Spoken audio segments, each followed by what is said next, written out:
Good morning, everybody, and welcome to our Precisionary webinar. We are partnering with Visikol, and we have two wonderful speakers today to talk to us about precision cut liver slices. And so I wanted to do a quick introduction and then hand the baton off to them. So Ian MacCloud here is the Director of Operations at Visikol, Inc. It's a BICO or BICO company. He earned his Bachelor's of Science from Rutgers University and has worked at Visikol for 3.5 years. And then Mr. MacCloud is the head of the ex vivo and manufacturing department, as well as being the lab director of general laboratory operations. His team developed the precision cut liver slice protocol, which they are going to talk about today, and also the logistical support system which Visikol offers to its clients. Visikol has worked closely with Precisionary Instruments to integrate the compresstome as the key tool in the PCLS assay workflow. And so we are very, very excited to welcome him. In addition, we also have Griffin Ferrara here, who is going to talk a little bit about Visikol in the beginning and introduce all of you to their company. He is the business development lead. And without much further ado, I'm going to hand it over to Ian and Griffin. Thank you so much. And quick note, for all of you who are attending, please feel free to use the chat box to ask questions or add comments. We will have a 10 to 15 minute Q&A session at the very end, so hang on till then, and we will be sure to get your Q&A asked and answered. All right, Ian and Griffin, it's all yours.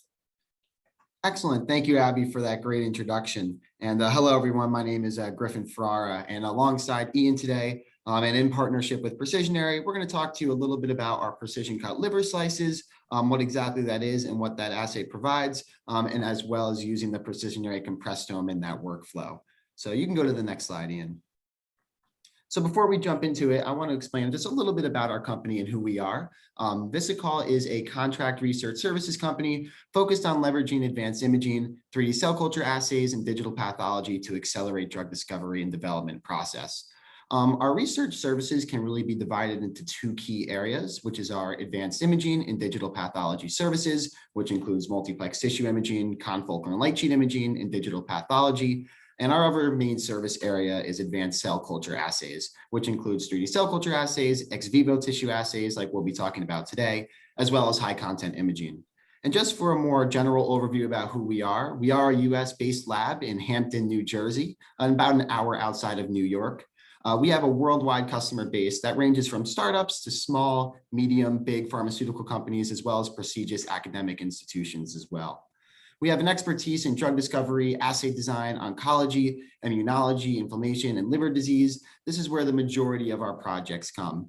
And then in terms of our unique technologies and patents, we have a number of these that help us with all of our workflows and really help us provide clients with the best information possible. Ian, you can go to the next slide. And so as a whole, the way that we work with clients is whether you're sending us tissues or slides or potential therapeutics or data sets, we're going to leverage all of our key tools to make sure that what we're providing you is the most insightful information. So whether that's our advanced cell culture models, our AI, machine learning and image analysis, or any of our advanced imaging tools, our goal is to be as insightful as possible to really answer researchers' questions to help deliver better therapeutics and ultimately better patient outcomes. And as a whole, we are part of the BICO company. We're one of 12 of the daughter companies under the BICO umbrella. So it's been a really exciting summer for us. We have access to all of the great BICO resources, and it's been really helpful for us providing better outcomes for all of our clients. And so with that, I will pass it off to Ian to kind of walk you guys through the precision cut liver slice assay. Sure thing. Thank you very much for that, Griffin, and thank you for the introduction, Abby. My name is Ian, and I'm going to talk to you guys today about the precision cut liver slices assay. And I think an important place to start when explaining why the PCLS assay is such a powerful tool is to explain how we help our clients choose which models and assays are best suited for their research needs. So we start with one, biology. We decide what model is most appropriate. This isn't as easy as it may sound. It's not as simple as human, done. Is this a toxicology assay where all we need to know is, does the compound kill the cells? Is it a migration assay where we need to see in 4 dimensions? Is the compound getting where we need it to go? Or is the compound causing cells to behave and move in a beneficial way that we want them to? All these questions are significant, and costs play a big part in this determination, as does relevancy, repeatability, and validation. Second would be endpoints. What data is sufficient? More isn't always better. We can generate terabytes upon terabytes of data, but if it doesn't identify the key variables and how we have influenced them, then you're not going to be able to answer any of the research questions required to move forward.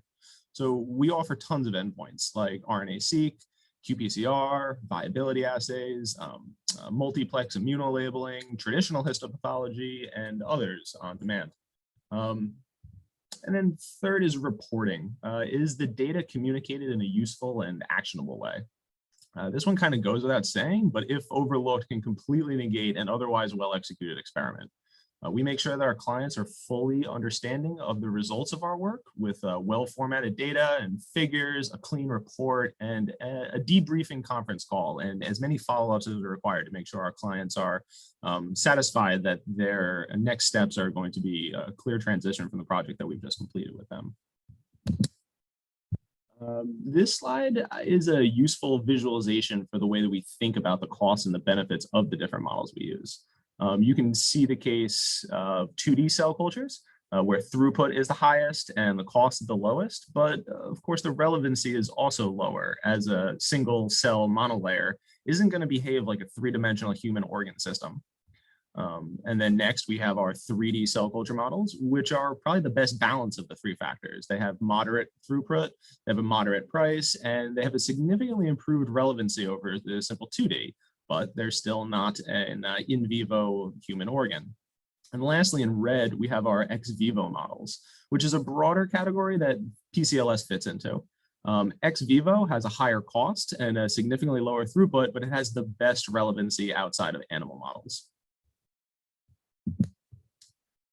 Here's just another visual representation of the spectrum of relevancy, with 2D as being the least relevant but the highest throughput, and ex vivo PCLS in this case being the most relevant. So let's focus on those PCLS models. What makes them so in vivo relevant? Well, they're actually live human tissue. How much more relevant can you get? We produce these we procure non-transplantable human organs with less than 6 hours of cold ischemic time, or time outside the body, and then we process them into uniform 1/4 millimeter slices. We culture them in special 24-well plates where you can treat them with whatever therapeutics the clients require. And after a set culture time, we can collect the slices and the media for all kinds of different endpoint analysis. Before I dive into the nitty-gritty of the PCLS protocol itself, I just want to take a second to highlight the need for this model. One of the most pressing diseases facing the modern world is fibrosis, and liver fibrosis, particularly non-alcoholic fatty liver disease, has a rapidly growing prevalence around the globe.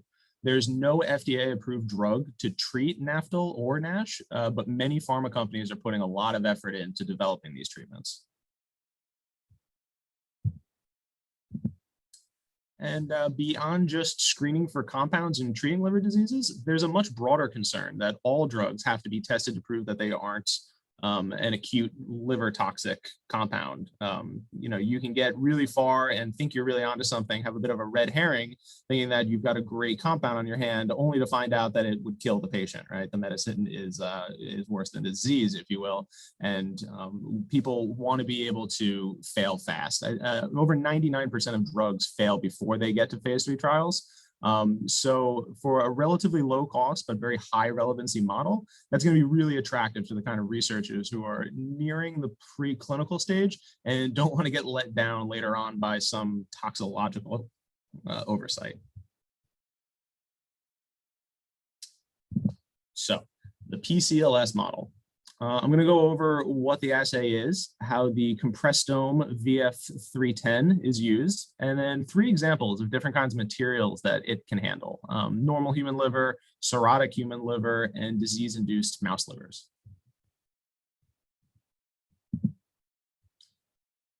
So the assay is based on a standard 24-well plate.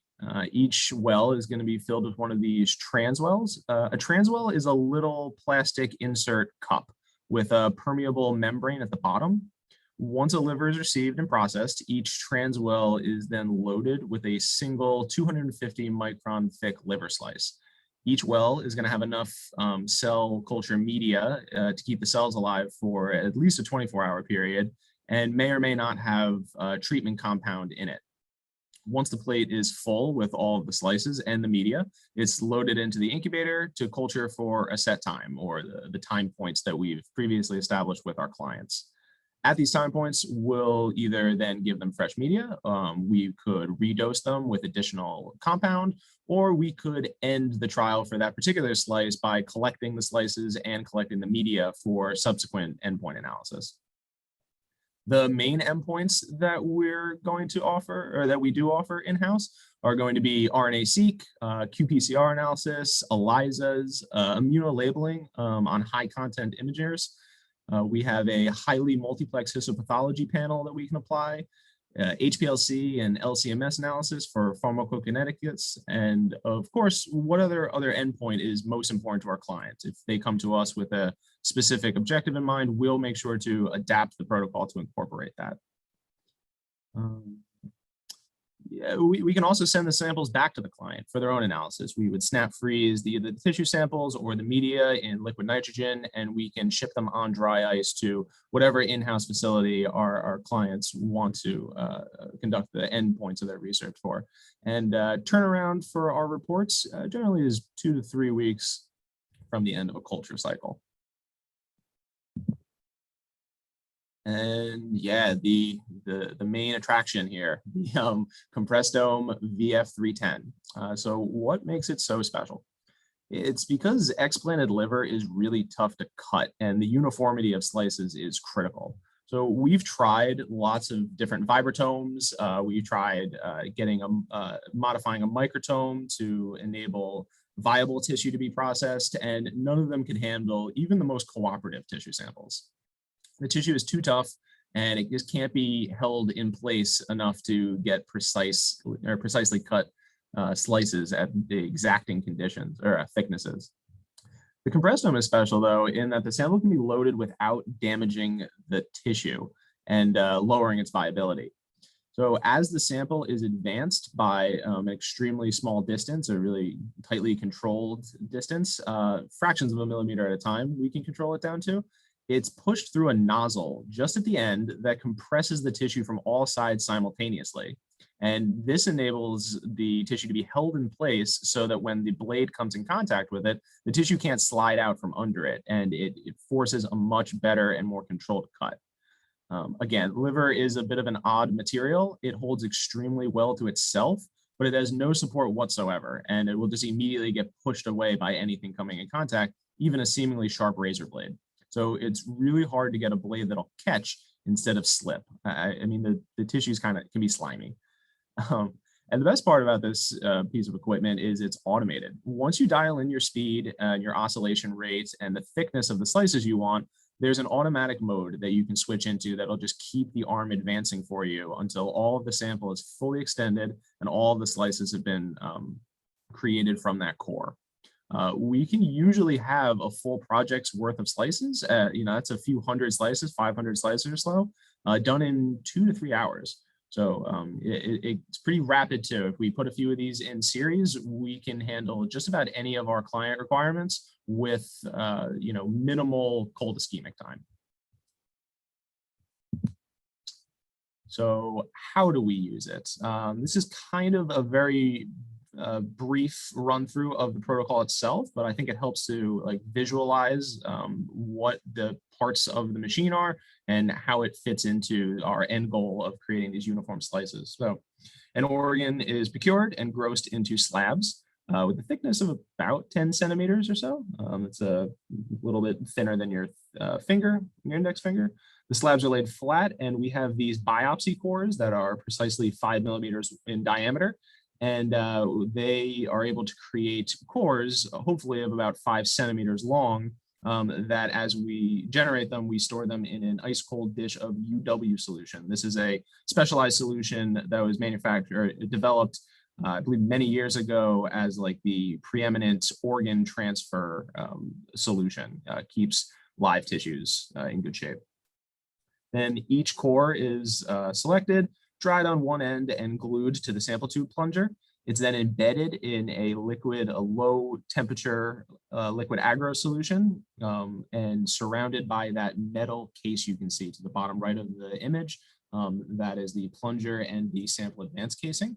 We then grab a cold block from the freezer and it immediately freezes or solidifies the agarose, locking the sample in place. And this is what now allows for that funnel effect where pressure is applied at all ends, all sides to the end of the nozzle as it's extruded.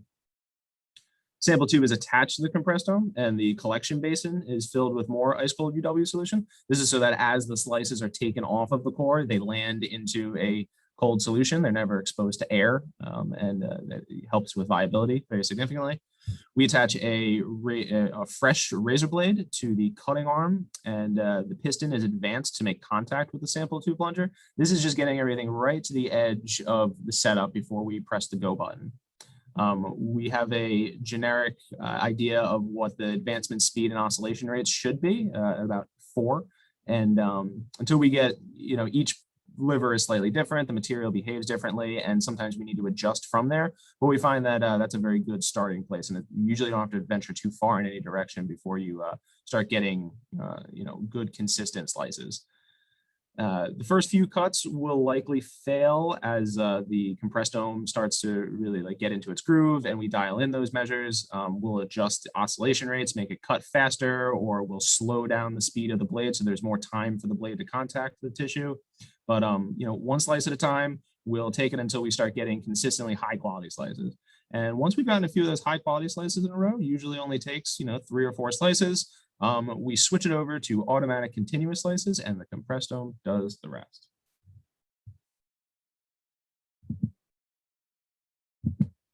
Okay, so I want to kind of wrap it up or tie it back in by talking a little bit about the versatility of this assay and how we use the versatility of the compresstome to enable that.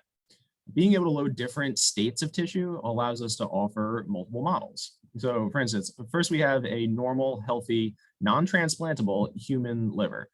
For whatever reason, something about the condition of the donor made it so that the liver could not be given to a recipient. These organs are still very useful for research.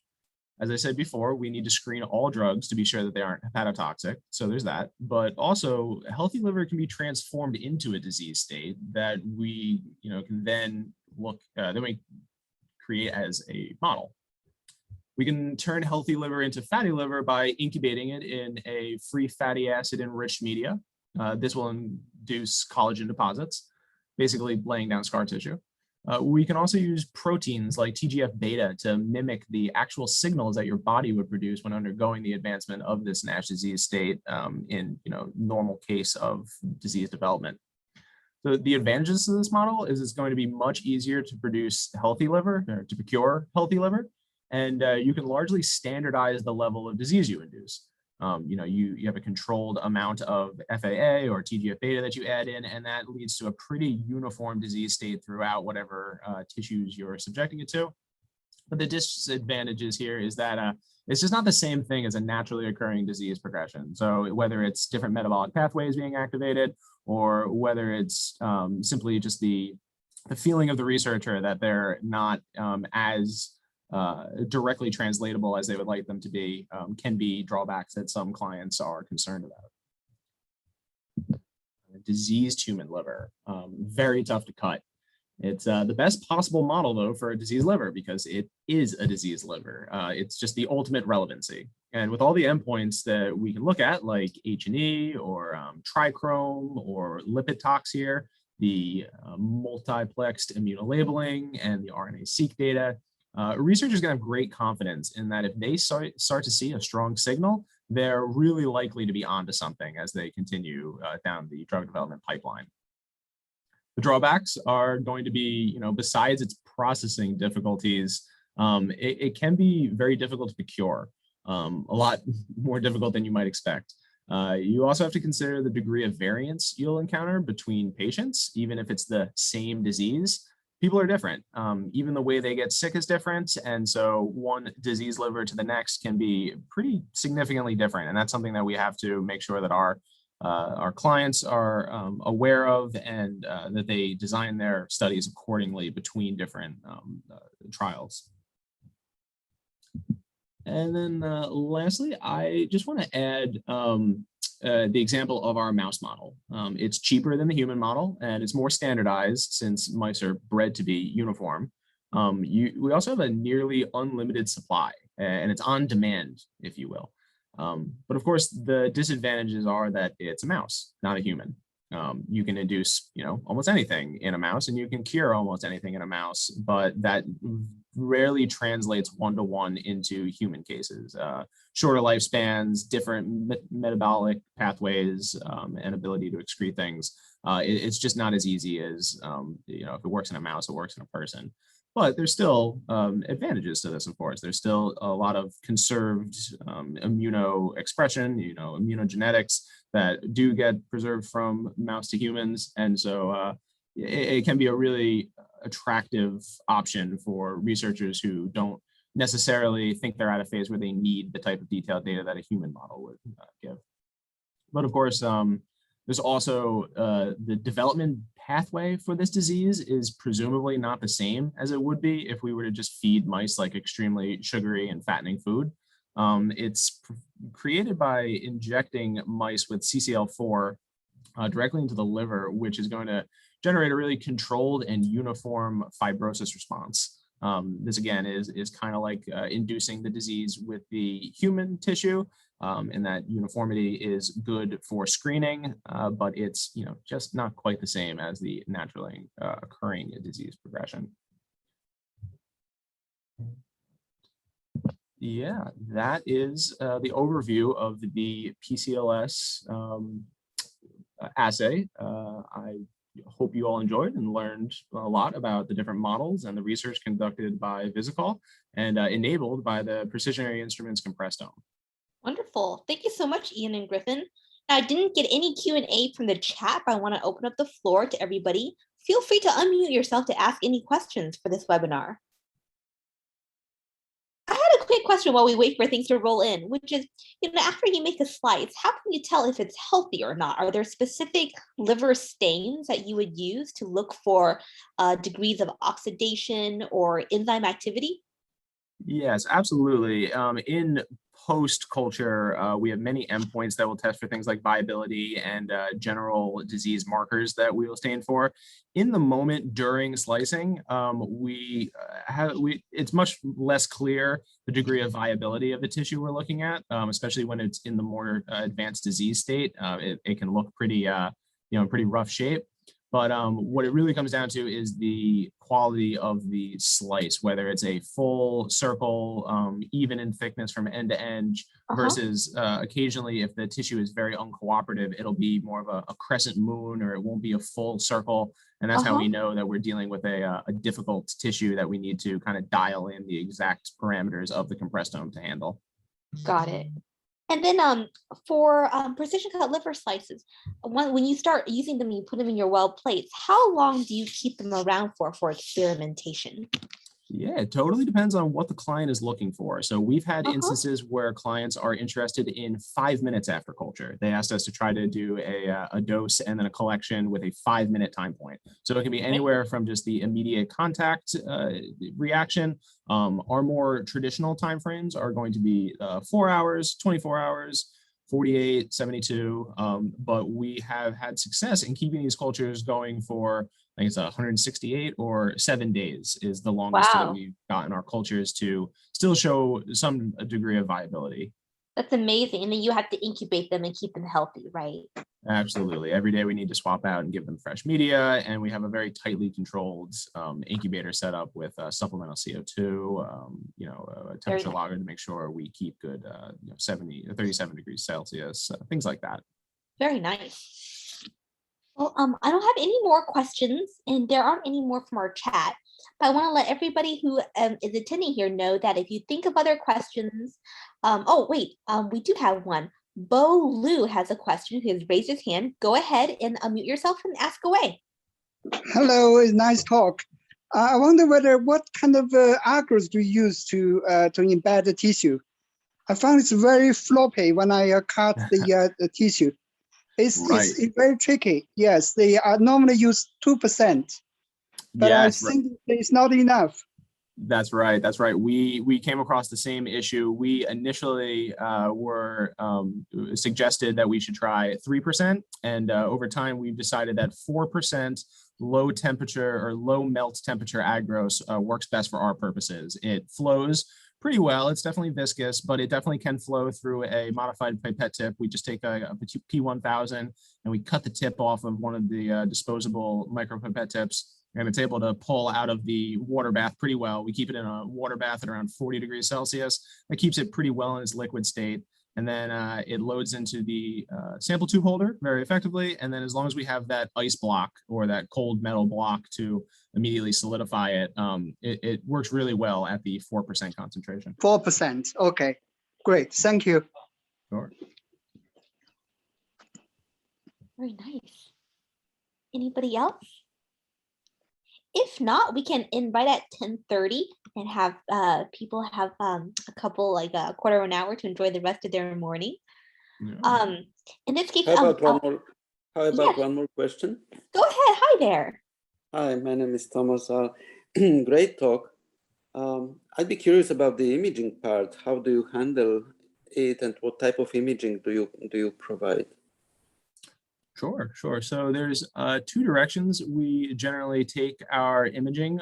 We can take it on the more traditional histopathology direction, where we'll embed it in paraffin wax. We'll go through the microtome process of generating slides, and then we can do simple H&E or trichrome staining, lipotox, a lot of the more standard histopath stains, and then we can put it on a slide scanner and do some wide field or immunofluorescent imaging in a high throughput way. We can go through many slides per day.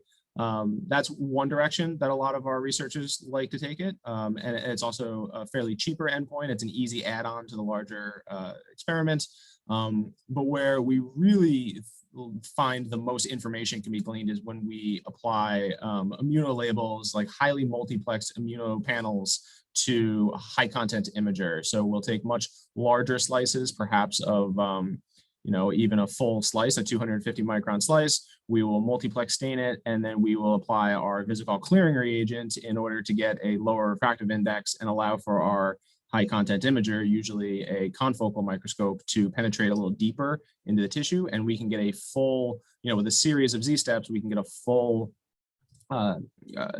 Z stack, if you will, of all of the different images.